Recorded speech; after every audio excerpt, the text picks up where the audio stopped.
તો બીજી તરફ હાલ કોવિડના કેસમાં સમગ્ર રાજ્યમાં સતત વધારો થઈ રહ્યો છે, ત્યારે પોરબંદરમાં પણ આરોગ્ય વિભાગ દ્વારા સંભવિત કોવિડ લહેરની તૈયારીઓ પૂર્ણ કરી દેવામાં આવી છે.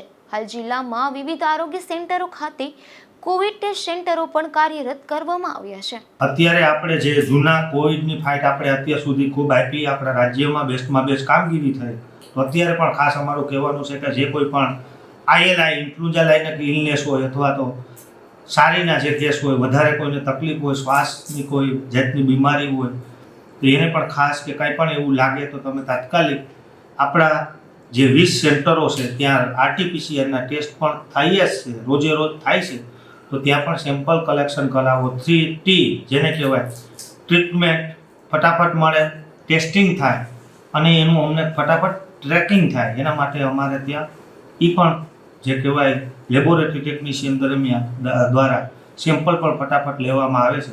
તો એમાં પણ કોઈને પણ તકલીફ હોય એવું જણાય શંકાસ્પદ તો અમને ખાસ કયો એટલી રિક્વેસ્ટ છે.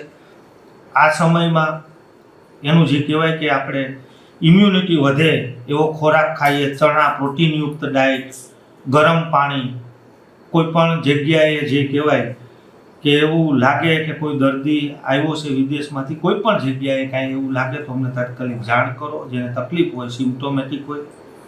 અને એક ખાસ અગત્યનું કે કોમોર્બિડ હોય, જેને બીપી ડાયાબિટીસની બીમારી હોય, તેઓ પણ પોતાની રીતે લાઇફસ્ટાઇલ ચેન્જીસ જેને કહેવાય, વધુમાં વધુ એની ઇમ્યુનિટી વધે એના માટે તુલસીના પત્તા ખાય, હળદરવાળું દૂધ પીવે, જેથી કરીને આપણી રોગ પ્રતિકારક શક્તિ આપણી પાસે હશે. એ જ આપણું રોગ પ્રતિકારક શક્તિ છે. એ જ અત્યારે કોઈ પણ જગ્યાએ ક્યાંય પણ આપણે જઈએ તો આપણું કવચ હોય આરોગ્યનું.